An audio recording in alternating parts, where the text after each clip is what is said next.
കഴിഞ്ഞ ദിവസം നമ്മൾ പ്ലസ് ടു സ്റ്റുഡൻസിൻ്റെ ഇഷ്യൂ റിലേറ്റ് ചെയ്ത വീഡിയോ ടൈമിലാണെങ്കിൽ കുറേ കുട്ടികൾ നമ്മുടെ കമൻറ്റ് ബോക്സിലും അതേപോലെ ഇൻസ്റ്റയിലും മെസ്സേജ് അയച്ചിട്ട് പറഞ്ഞിട്ടുള്ളൊരു കാര്യമായിരുന്നു, ഇത് സയൻസിലെ കുട്ടികൾ മാത്രം ഫേസ് ചെയ്യുന്ന ഒരു സിറ്റുവേഷൻ അല്ല, കൊമേഴ്സിലെയും CBSEയിലെയും അതേപോലെ തന്നെ ഹ്യൂമാനിറ്റീസിലെയും കുട്ടികൾ ഫേസ് ചെയ്യുന്നത് ഇതേ സിറ്റുവേഷൻ തന്നെയാണ്. അതിനെക്കുറിച്ചൊക്കെ നമുക്ക് ഇവിടെ സംസാരിക്കാം. അതിൻ്റെ ഒപ്പം തന്നെയാണെങ്കിൽ ഇനി നിങ്ങൾക്ക് മുന്നോട്ട് എന്ത് ചെയ്യാൻ സാധിക്കും എന്നുള്ള കാര്യം കൂടെ നമ്മളിവിടെ ചർച്ച ചെയ്യുന്നുണ്ട്. മാത്രമല്ല കുറേ കുട്ടികൾ പേടിക്കുന്ന ഒരു കാര്യമാണ്, ഇവർക്ക് പരീക്ഷയിൽ മാർക്ക് കുറഞ്ഞു കഴിഞ്ഞാൽ ഇവർ ആഗ്രഹിക്കുന്ന ഒരു കോളേജിൽ അഡ്മിഷൻ കിട്ടുമെന്നുള്ളൊരു പേടിയാണ്. അങ്ങനെയുള്ള കുട്ടികൾ ഒരു കാര്യം മനസ്സിലാക്കുക, നിങ്ങൾക്ക് ഇന്ത്യക്കകത്ത് അഡ്മിഷൻ കിട്ടാനെ കൊണ്ട് വലിയ പ്രയാസം ഉണ്ടാവുമെന്ന് എനിക്ക് തോന്നുന്നില്ല. കാര്യം മറ്റൊന്നുമല്ല, ഇവിടെ കേരളത്തിൽ ഒന്നോ രണ്ടോ കുട്ടികൾക്ക് മാത്രമല്ല എക്സാം ടഫായിട്ടുള്ളത്, എല്ലാ ആളുകൾക്കും ഒരേപോലെയാണ് ടഫായിട്ടുള്ളത്. എല്ലാ ആളുകൾക്കും ഒരേപോലെ തന്നെ എക്സാം ടഫ് ആയതുകൊണ്ട് തന്നെ എല്ലാ ആളുകൾക്കും ഒരേപോലെ തന്നെ മാർക്കും കുറവായിരിക്കും. അതുകൊണ്ട് തന്നെ നിങ്ങൾക്ക് ഇന്ത്യക്കകത്ത് ഒരു കോളേജിൽ അഡ്മിഷൻ കിട്ടാനുള്ള സാധ്യത കൂടുതലായിരിക്കും. പക്ഷേ എബ്രോഡ് പോയി പഠിക്കാൻ നിൽക്കുന്ന കുട്ടികൾക്കായിരിക്കും പണി കിട്ടാൻ പോകുന്നത്. ഞാൻ നിങ്ങളെ പറഞ്ഞ് പേടിപ്പിക്കുന്നില്ല, അതിനുള്ളൊരു ഉത്തരവാദി എന്ന് പറയുന്നത് നമ്മുടെ ഗവൺമെൻറ് തന്നെയായിരിക്കും. ഓക്കെ, അതിൻ്റെ അത് മാത്രമല്ല ഈ ഒരു വിഷയമാണെങ്കിൽ മീഡിയാസ് ടേക്കപ്പ് ചെയ്തതിൽ വളരെ സന്തോഷമുണ്ട്. ആൻഡ് മീഡിയക്കകത്ത് വന്നിരിക്കുന്ന ഒരു ബൈറ്റ് ഞാൻ ഇങ്ങോട്ട് പ്ലേ ചെയ്യാം. ഒരു A+ നൽകുന്ന പരിപാടികൾ അവസാനിപ്പിക്കും, അന്താരാഷ്ട്ര തലത്തിൽ വിദ്യാർത്ഥികളെ പരീക്ഷകൾ എഴുതാൻ സജ്ജമാക്കും തുടങ്ങിയ കാര്യങ്ങളായിരുന്നു വിദ്യാഭ്യാസ മന്ത്രി ആവിഷ്കരിക്കാൻ വെച്ചിരുന്ന പദ്ധതികൾ. ശരിയാണ്, വാരിക്കൂരി A+ കൊടുക്കുമ്പോഴത്തേക്കിന് അർഹതപ്പെട്ട പല ആളുകൾക്കും അല്ലെങ്കിൽ അർഹതപ്പെട്ട പല ആളുകളെ നമുക്ക് കണ്ടെത്താൻ കഴിയാതെ പോകുന്നുണ്ട്. അത് അടിപൊളിയായിട്ടുള്ള കാര്യം തന്നെയാണ്. അതിൻ്റെ ഒപ്പം തന്നെ ഇന്റർനാഷണൽ ലെവലിലാണെങ്കിൽ കുട്ടികളെ എക്സാം എഴുതാൻ പ്രിപ്പയർ ചെയ്യിക്കുക എന്ന് പറയുന്നതും കിടിലമായിട്ടുള്ളൊരു തീരുമാനം തന്നെയാണ്, കിടില ഒരു മൂവ്മെൻറ്റ് തന്നെയാണ്. പക്ഷേ അതിനനുസരിച്ചുള്ള ഒരു എഡ്യൂക്കേഷൻ അവർക്ക് കൊടുക്കണ്ടേ? അത്രയും ക്വാളിറ്റിയുള്ള എഡ്യൂക്കേഷൻ കൊടുക്കാതെ നോർമൽ സിലബസിൽ അല്ലെങ്കിൽ നമ്മുടെ ഇവിടെ കേരളത്തിൽ ആസ് യൂഷ്വൽ ആയിട്ട് നടക്കുന്ന ആ ഒരു സിലബസിൽ കൊടുക്കുന്ന ആ ഒരു എഡ്യൂക്കേഷൻ കൊടുത്തിട്ട് ഇത്രയും ഹൈ ലെവലിലുള്ള ഈ എക്സാം അവർക്ക് അല്ലെങ്കിൽ അത്തരത്തിലുള്ള ഒരു ക്വസ്റ്റ്യൻ ഇവർക്ക് കൊടുത്തു കഴിഞ്ഞാൽ അവരെങ്ങനെ എഴുതാനെ കൊണ്ടാണ്? ഞാൻ കഴിഞ്ഞ വീഡിയോക്കകത്തും പറഞ്ഞതുപോലെ തന്നെ ഐസക് ന്യൂട്ടൺ വന്ന് എഴുതേണ്ടുന്ന ക്വസ്റ്റ്യൻസ് ഒക്കെ അവർക്ക് കൊടുത്തു കഴിഞ്ഞാൽ അവരെങ്ങനെ എഴുതാനാണ്? 14 ചാപ്റ്ററും പഠിച്ച് പ്രീവിയസ് ഇയർ നോക്കിപ്പോയ ഒരാൾ ക്വസ്റ്റ്യൻ പേപ്പർ കണ്ടപ്പോൾ ശരിക്കും നല്ല വിഷമമായി കണ്ടപ്പോൾ, പഠിച്ചതുള്ളതും കൂടെ മറന്നുപോയി കണ്ടപ്പോൾ. അങ്ങനെ സത്യം പറഞ്ഞാൽ ഫിസിക്സിൻ്റെ മോഡൽ ഭയങ്കര എളുപ്പമായിരുന്നു. അത്ര ഇപ്പോൾ ഈ ബോർഡ് എക്സാമിൻ്റെ പാറ്റേൺ മാറ്റുവാണെങ്കിൽ ഈ മോഡൽ എക്സാം ആ രീതിക്ക് ആക്കിയെന്താ, ഈ മോഡൽ ഭയങ്കര ഡയറക്റ്റ് ഭയങ്കര എളുപ്പം തന്നിട്ട് ബോർഡ് എക്സാമിൽ വേറൊരു പാറ്റേൺ ആണ് അവർ തന്നെ. അതാണ് ഈ മോഡൽ എക്സാം എന്ന് പറയുന്നത് നടത്തുന്നത് എന്തിനാണ്? കാര്യം നമ്മുടെ ഒരു മെയിൻ എക്സാം എന്താണോ അതിന് മുന്നേ ആയിട്ട് ഓഫ് കോഴ്സ് ഈ പറയുന്ന പോലെ മോഡൽ എക്സാം ഈ പറയുന്ന പോലെ കുറച്ച് സിമ്പിൾ ആയിരിക്കും, അതിനെക്കാട്ടി കുറച്ചുകൂടെ ടഫ് ആയിരിക്കും നമ്മുടെ മെയിൻ എക്സാം എന്ന് പറയുന്നത്. പക്ഷേ ടഫ് എന്ന് പറയുമ്പോഴത്തേക്കിന് മറ്റേ ഹൈ ലെവൽ ഓഫ് അല്ലെങ്കിൽ എൻട്രൻസ് ലെവൽ ക്വസ്റ്റ്യൻസ് ഒക്കെയാണോ കുട്ടികൾക്ക് ഇട്ട് കൊടുക്കേണ്ടത്? അല്ലെങ്കിൽ ആ രീതിയിൽ ഇപ്പോൾ മോഡൽ എക്സാം എന്ന് പറയുമ്പോഴത്തേക്കിന് നമ്മുടെ മെയിൻ എക്സാമിന് മുന്നോടിയായിട്ടുള്ള മാതൃകാപരമായിട്ടുള്ള ഒരു എക്സാം ആയിരിക്കുമല്ലോ. അതിനകത്ത് ഒരു ക്വസ്റ്റ്യൻ പാറ്റേൺ അങ്ങോട്ടും ഇങ്ങോട്ടും ചെറിയ മാറ്റങ്ങൾ കാര്യങ്ങൾ എന്തായാലും ഇവർ കുറച്ചുകൂടെ ടഫായിരിക്കും. പക്ഷേ ഇത് ഇത്രയും വലിയൊരു മാറ്റം എന്ന് പറയുമ്പോഴത്തേക്കിന് കുട്ടികൾ എങ്ങനെയാണ് താങ്ങുന്നത്? അവരുടെ ഒരു മാനസികാവസ്ഥ കൂടെ നിങ്ങൾ മനസ്സിലാക്കേണ്ടത്. ആൻഡ് ഇത് ഈ പറയുന്ന പോലെ കൊമേഴ്സിലെയും സയൻസിലെ കുട്ടികൾക്ക് മാത്രമുള്ളൊരു സിറ്റുവേഷൻ അല്ല, CBSEയിലെ കുട്ടികളുടെ സിറ്റുവേഷൻ ഇത് തന്നെയാണ്. ഒരാൾ അയച്ചിരിക്കുന്ന മെസ്സേജ് ഞാൻ ഇങ്ങോട്ട് വായിക്കാം. ചേട്ടാ, ഞാൻ ചേട്ടൻ്റെ പ്ലസ് 2 സ്റ്റേറ്റ് വീഡിയോ കണ്ടു, ബട്ട് ഇതുപോലെ തന്നെയാണ് CBSE സിറ്റുവേഷൻ ഇപ്പോൾ. ബട്ട് അതിനെപ്പറ്റി ആരും പറയുന്നില്ല. ഞങ്ങളും ഈ സെയിം അവസ്ഥ അല്ലെങ്കിൽ ഇതിലും മോശം സിറ്റുവേഷനാണ്. ബട്ട് ഇതിനെപ്പറ്റി നാട്ടിലെ ഒരു മീഡിയ അല്ലെങ്കിൽ യൂട്യൂബേഴ്സ് ഒന്നും പറയുന്നില്ല. ഫിസിക്സ് ഒക്കെ ഞങ്ങൾക്ക് GEE ലെവൽ ക്വസ്റ്റ്യൻസും ആയിരുന്നു. മാത്സ് ഞങ്ങളുടെ കപ്പാസിറ്റി ഒക്കെ കഴിഞ്ഞു പോയ ക്വസ്റ്റ്യൻസ്, ഒന്നല്ലെങ്കിൽ ടെക്സ്റ്റ് ബുക്സ് അത്രയും അഡ്വാൻസ്ഡ് ആക്കണം, അല്ലെങ്കിൽ സ്കൂളിലെ ടീച്ചിങ് മെത്തേഡ്സ് മാറ്റണം. ഇഫ് യു ക്യാൻ ഇതിനെപ്പറ്റി എന്തെങ്കിലും പറയണമെന്ന് പറഞ്ഞേക്കുന്നതാണ്. അതാണ് കുട്ടികൾ പറയുന്ന സാധനം. നിങ്ങൾക്ക് അത്രയുമുള്ള എഡ്യൂക്കേഷൻ അല്ലെങ്കിൽ അത്രയും ക്വാളിറ്റിയുള്ള എഡ്യൂക്കേഷൻ കുട്ടികൾക്ക് കിട്ടുന്നില്ല. കുട്ടികൾ പ്രതികരിക്കുകയാണ്, കുട്ടികൾ പറയുന്ന കാര്യമാണ്, അവർക്ക് അത്രയും ക്വാളിറ്റിയുള്ള എഡ്യൂക്കേഷൻ അവർക്ക് കിട്ടുന്നില്ല. എന്നിട്ട് നിങ്ങൾ ഇത്രയും ഹൈ ലെവൽ ഓഫ് ഈ പറയുന്ന പോലെ ക്വസ്റ്റ്യൻസ് ഇട്ട് കൊടുത്തു കഴിഞ്ഞാൽ അവരെങ്ങനെ എഴുതാനാണ്? കുട്ടികളുടെ ആ ഒരു കപ്പാസിറ്റി മനസ്സിലാക്കിയിട്ട് വേണ്ട ഈ പറയുന്ന എക്സാം ബോർഡിൽ ഇരിക്കുന്ന ആൾക്കാർ അത്തരത്തിലുള്ള ക്വസ്റ്റ്യൻസ് കാര്യങ്ങളൊക്കെ ഇടാനെ കൊണ്ട്. ആൻഡ് ഈ പറയുന്ന പോലെ നമ്മുടെ വി ശിവൻകുട്ടി അദ്ദേഹമൊക്കെ ആണെങ്കിൽ ഒരു എഡ്യൂക്കേഷൻ മിനിസ്റ്ററായിട്ട് ഇരുന്നിട്ടാണെങ്കിൽ കുട്ടികൾക്ക് വേണ്ടി അല്ലെങ്കിൽ അവരുടെ അവസ്ഥ ഒന്ന് മനസ്സിലാക്കണ്ടേ? കുട്ടികൾ ഇത്രയും നിരന്തരം മാറി മാറി പറഞ്ഞിട്ടും നിങ്ങൾ ഒരു രീതിയിലും ഒരു പ്രതികരണം പോലെ എവിടെ നിങ്ങളുടെ ഭാഗത്തുനിന്ന് കേൾക്കാനെ കൊണ്ട് ഞങ്ങൾക്ക് എവിടെയും സാധിച്ചിട്ടില്ല. ഓക്കെ, ആൻഡ് അതേപോലെ തന്നെ ക്വസ്റ്റ്യൻ പേപ്പർ ഇനി മുന്നോട്ടുള്ള എക്സാംസ് ഒന്നും ക്വസ്റ്റ്യൻ പേപ്പർ ഇനി മാറ്റൊന്നുണ്ടാകത്തില്ല. കാര്യം അവർ ഓൾറെഡി പ്രിപ്പയർ ചെയ്ത് വെച്ചേക്കുന്ന ക്വസ്റ്റ്യൻസ് ആണ്. അതുകൊണ്ട് തന്നെ നിങ്ങൾ വിശ്വസിക്കുക, നിങ്ങൾ ആത്മാർത്ഥമായിട്ട് പഠിക്കുക, നിങ്ങൾ പോയി ധൈര്യമായിട്ട് എക്സാം എഴുതുക. ബാക്കി വരുന്നിടത്ത് വെച്ച് കാണാം, അത്രേ ഉള്ളൂ. ബാക്കി കൂടെ നമുക്ക് കേൾക്കാം. മോഡൽ എക്സാമിന്റെ ഒരു ആവശ്യകത അവിടെ ഇല്ല. ഇതുപോലത്തെ ഒരു പാറ്റേൺ ആയിരുന്നു നേരത്തെ ഒരു സാമ്പിൾ ആയിട്ട് പറഞ്ഞിരുന്നെങ്കിൽ ഇതിനോട് പ്രിപ്പയർ ആവായിരുന്നു. 40% ചോദ്യങ്ങൾ ലളിതമായിരിക്കണമെന്നതും അടുത്ത 40% ശരാശരി നിലവാരമുള്ളതും ബാക്കി 20% കഠിനമായിരിക്കണമെന്ന ചോദ്യകർത്താവിന്റെ വാശിയാണ് പ്രകടമായതെന്ന് രക്ഷിതാക്കൾ പറയുന്നു. കുട്ടികൾക്കിടയിൽ ഉണ്ടാക്കിയത് വലിയ പരീക്ഷാ പേടിയും മാനസിക സമ്മർദ്ദവുമെന്നും രക്ഷിതാക്കൾ. കുട്ടികൾ നല്ല മാനസിക സമ്മർദ്ദത്തിലാണ്. കഴിഞ്ഞിട്ട് വീഡിയോക്കകത്ത് ഞാൻ പറഞ്ഞേക്കുന്ന ഒരു കാര്യമായിരുന്നു, ഈ ക്വസ്റ്റ്യൻ പേപ്പർ താങ്ങാൻ കഴിയാഞ്ഞിട്ട് ഒരുപാട് കുട്ടികൾ ആത്മഹത്യയെ പറ്റിയിട്ട് വരെ ചിന്തിച്ചു തുടങ്ങി. അങ്ങനെയെങ്കിൽ ഇക്കൊല്ലത്തെ പ്ലസ് 2 റിസൾട്ട് വരുന്ന ടൈമിൽ കേരളം ശവപ്പറമ്പായിട്ട് മാറും. അതിനുള്ള ഉത്തരവാദികൾ ഇവിടുത്തെ ഗവൺമെൻറ്റും എക്സാം ബോർഡുമായിരിക്കും. അങ്ങനെയുള്ള കുട്ടികൾ എക്സാം പാടായിരുന്നു എന്ന് പറഞ്ഞുകൊണ്ട് വീട്ടിലോട്ട് വരുന്ന സമയത്തേക്കിന് നിങ്ങൾ രക്ഷിതാക്കൾ പേരൻസ് ദയവ് ചെയ്ത് അവരെ കുറ്റപ്പെടുത്താനോ അല്ലെങ്കിൽ അവരെ വഴക്ക് പറയാനോ നിൽക്കരുത്. അപ്പുറത്തെ വീട്ടിൽ അവൻ ഇത്ര മാർക്കുണ്ട്, ഇപ്പുറത്തെ വീട്ടിൽ ഇവൻ ഇത്ര മാർക്കുണ്ട് എന്ന് പറഞ്ഞുകൊണ്ട് ആ കുട്ടികളെ വെറുതെ വേദനിപ്പിക്കാണ്ടിരിക്കുക. ആ കുട്ടികൾ മറ്റെന്തെങ്കിലുമൊക്കെ ചെയ്ത് കളയും. കാര്യം ആ കുട്ടികൾ അനുഭവിക്കുന്ന സ്ട്രെസ്സ് അല്ലെങ്കിൽ അത്രത്തോളം ഉള്ള ഒരു വിഷമഘട്ടത്തിലും അത്രയും വലിയൊരു വിഷമഘട്ടത്തിലാണ് കുട്ടികൾ കടന്നു പോയിക്കൊണ്ടിരിക്കുന്നത്. അതിൻ്റെ ഒപ്പം നിങ്ങൾ പേരൻസ് കൂടെ അങ്ങനെ അവരെ ബ്ലെയിം ചെയ്യാണ്ടിരിക്കുക. നിങ്ങൾ വേണം അവരെ ചേർത്ത് നിർത്താനൊക്കെ ഉണ്ട്.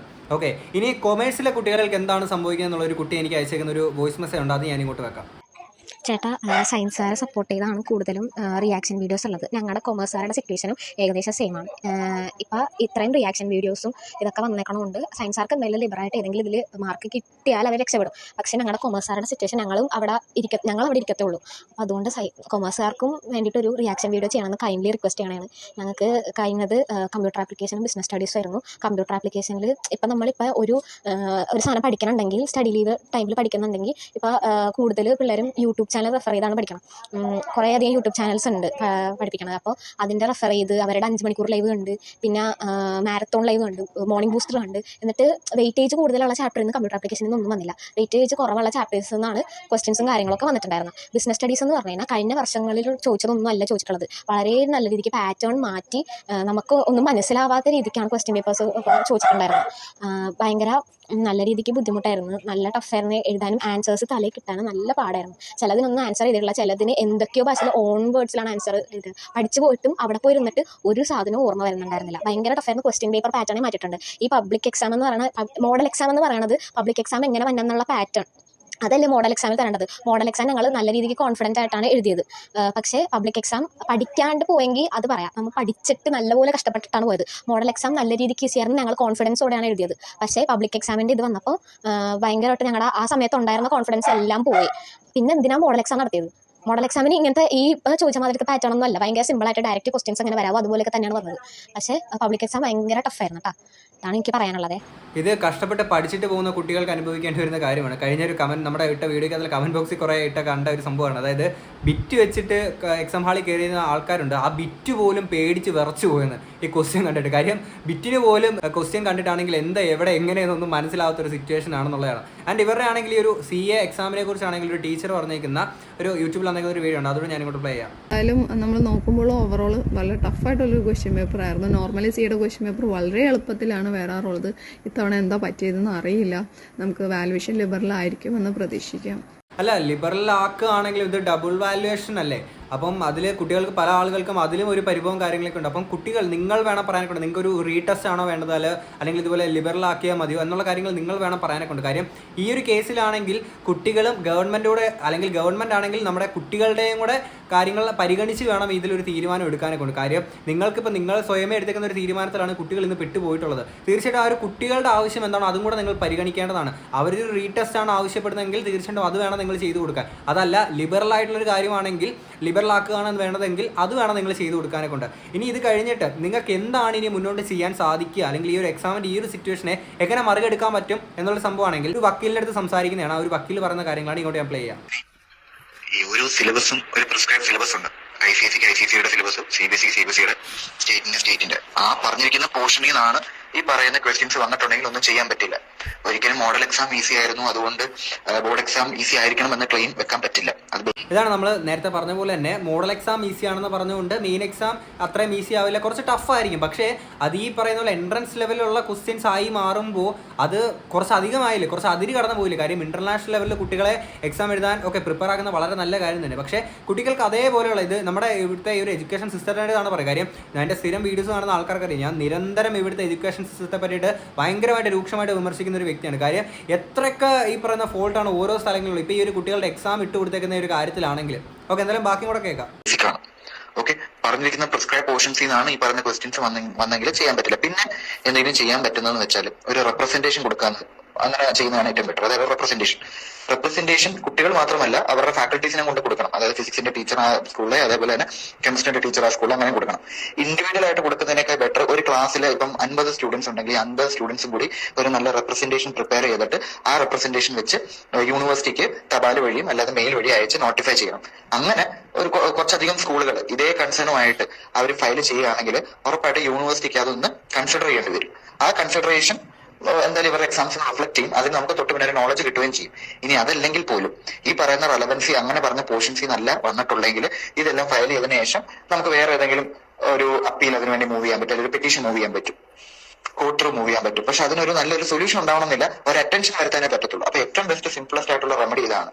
നിങ്ങൾ ഈ പറയുന്ന രീതിയിൽ ഗവൺമെന്റിനെ അല്ലെങ്കിൽ ഈ പറയുന്ന വിദ്യാഭ്യാസ വകുപ്പിനെ നോട്ടിഫൈ ചെയ്യുന്ന രീതിയിൽ അതിനൊരു പ്രാധാന്യം കൊടുത്ത് എന്ത് ചെയ്യണം, ഒരു റെപ്രസെന്റേഷൻ തയ്യാറാക്കി ഈ പറയുന്ന വിദ്യാലയങ്ങളിലെ വിദ്യാർത്ഥികൾ ഇപ്പം ഒരു നമ്പർ ഓഫ് സ്കൂൾസിൽ നിന്ന് ഇതേ സാധനം പോവുകയാണെങ്കിൽ ഒബ്വിയസ്ലി അവർക്ക് ഒരു ആക്ഷൻ എടുത്തേ പറ്റൂ. ആ ആക്ഷൻ എടുപ്പിക്കാൻ വേണ്ടി നിങ്ങൾ ഇതെല്ലാം കൂടെ ഫയൽ ചെയ്യണം. അതിനെ വെച്ച് നമുക്ക് എന്തെങ്കിലും ഫർദർ ഒരു റിപ്ലൈയും കാര്യങ്ങളൊന്നും കിട്ടുന്നില്ല, അതിനൊരു ശാശ്വതമായിട്ടുള്ള ഏതെങ്കിലും ഒരു സൊല്യൂഷൻ കിട്ടുന്നില്ലെങ്കിൽ നമുക്ക് അതിനെ ഫോർവേഡ് ചെയ്ത് ഒരു പെറ്റീഷനായിട്ട് മൂവ് ചെയ്യാൻ പറ്റാവുന്നതേ ഉള്ളൂ. അത്രേ ഉള്ളൂ ഈ കാര്യം. അൾട്ടിമേറ്റ് സൊല്യൂഷൻ എന്ന് പറയുന്നത് നമുക്കൊന്നും മാർക്ക് ചെയ്യാൻ പറ്റില്ല, അത് ആധികാരികമായിട്ട് നോക്കേണ്ട വിഷയമാണ്. ഈ പറയുന്ന രീതിയിൽ ഫിസിക്സും കെമിസ്ട്രിയും ഔട്ട് ഓഫ് പോർഷൻ ആണ് വന്നെങ്കിൽ മാത്രമാണ് ഇതൊക്കെ ചെയ്യാൻ പറ്റുന്നത്. ടഫ്നെസ്സിനെ ബേസ് ചെയ്ത് ബുദ്ധിമുട്ടാണ്, അല്ലെങ്കിൽ ഈ പറയുന്ന ഇമ്പാക്ട് ഒക്കെ വെച്ച് ചെയ്യേണ്ടി വരും. അപ്പം നല്ലൊരു സ്ക്രൂട്ടിനി നടത്തണം. ഈ പറഞ്ഞ ടീച്ചേഴ്സിനെ കൊണ്ട് തന്നെ നല്ലൊരു സ്ക്രൂട്ടിനി നടത്തണം. അതിന്റെ ഹോപ്പ് എത്രത്തോളം ഉണ്ട്, സാനിറ്റി എത്രത്തോളം ഉണ്ട്, അതിന്റെ പ്രോബബിലിറ്റി ഉണ്ടോ, ഈ പറയുന്ന രീതിയിൽ അത് കൊടുത്തിട്ട് ഗുണകരമാണോ എന്നുള്ളത് ഫാക്കൽറ്റീസും കൂടി ഒന്ന് കൺഫേം പറയുവാണെങ്കിൽ നമുക്ക് എന്തെങ്കിലും മൂവ് ചെയ്യാൻ പറ്റാവുന്നതേ ഉള്ളൂ കേട്ടോ. അതാണ് നിങ്ങൾക്കിനി ഒരു നെക്സ്റ്റ് വേ എന്ന് പറയുന്നത് ഇത് മാത്രമാണ് നിങ്ങൾക്കുള്ള നിങ്ങളുടെ മുന്നിലിരിക്കുന്നത്. അപ്പോഴും നിങ്ങൾ ആലോചിക്കുക, നമ്മുടെ ഗവൺമെൻറ് നല്ല പരിപാടിയാണ് കാണിച്ചത്. കാര്യം കുട്ടികളെ ഇപ്പം ഈ രീതിയിൽ ഒരു പ്രതിഷേധമായിട്ട് ഇറക്കേണ്ടുന്ന ഒരു സിറ്റുവേഷനിൽ കൊണ്ട് എത്തിച്ചേക്കാണ് നമ്മുടെ ഇവിടുത്തെ ഈ ഒരു ഗവൺമെൻറ് അല്ലെങ്കിൽ ഈ പറയുന്ന പോലെ ഒരു എക്സാം ബോർഡ് എന്ന് പറയുന്നത്. എന്തായാലും നല്ല അടിപൊളി സൂപ്പർ ആയിട്ടുണ്ട്. ഓക്കെ, ഇനി ഞാൻ പറയാൻ പോകുന്ന കാര്യങ്ങൾ നിങ്ങൾക്ക് വേണമെങ്കിൽ മാത്രം, നിങ്ങൾക്ക് ശരിയാണെന്ന് തോന്നുന്നുണ്ടെങ്കിൽ മാത്രം എടുത്താൽ മതി. കാര്യം എനിക്കും ഈ പറഞ്ഞ നിങ്ങളെപ്പോലെ നിങ്ങളെക്കാട്ടി കുറച്ച് പ്രായത്തിൻ്റെ വ്യത്യാസം മാത്രമേ ഉള്ളൂ. പ്രായത്തിൽ വളരെ പക്വത കുറവുള്ള ഒരു വ്യക്തിയാണ് ഞാൻ. എൻ്റെ സ്കൂൾ ലൈഫിലും കോളേജ് ലൈഫിൽ നിന്നും ഞാൻ മനസ്സിലാക്കിയ ഒരു കാര്യം പറയുകയാണ്. നിങ്ങളിപ്പോൾ ഈ ഒരു എഡ്യൂക്കേഷൻ നിങ്ങൾക്ക് മാർക്ക് കുറയും, എക്സാമിൽ മാർക്ക് കുറയും, ഈ കാര്യത്തിലൊക്കെ പേടിച്ച് നിൽക്കുന്ന കുറേ കുട്ടികളുണ്ടാവില്ലേ. നിങ്ങൾക്കിപ്പം ഫുൾ എ പ്ലസ് വാങ്ങിച്ചതുകൊണ്ടോ 100% മാർക്ക് വാങ്ങിച്ചതുകൊണ്ടോ ജീവിതത്തിൽ എവിടെയെങ്കിലൊക്കെ ഉപകാരപ്പെടുമോ എന്ന് ചോദിച്ചു കഴിഞ്ഞാൽ ഓഫ്കോഴ്സ് ഉപകാരപ്പെടുന്ന സ്ഥലങ്ങളുണ്ട്, ഇല്ലാന്ന് ഞാൻ പറയുന്നില്ല. നിങ്ങൾക്ക് മറ്റൊരിടത്ത് അഡ്മിഷൻ എടുക്കാൻ പോകുമ്പോൾ അല്ലെങ്കിൽ ഏതെങ്കിലും ഒരു ജോലി സ്ഥലത്തേക്ക് പോകുമ്പോഴത്തേക്കിന് അവിടെ നിങ്ങൾക്ക് ഫസ്റ്റ് ഒരു പ്രയോറിറ്റി കിട്ടാനൊക്കെ ഒരു പക്ഷേ ഈ കാര്യങ്ങളൊക്കെ ക്രൈറ്റീരിയ ആയിട്ട് വന്നേക്കാം.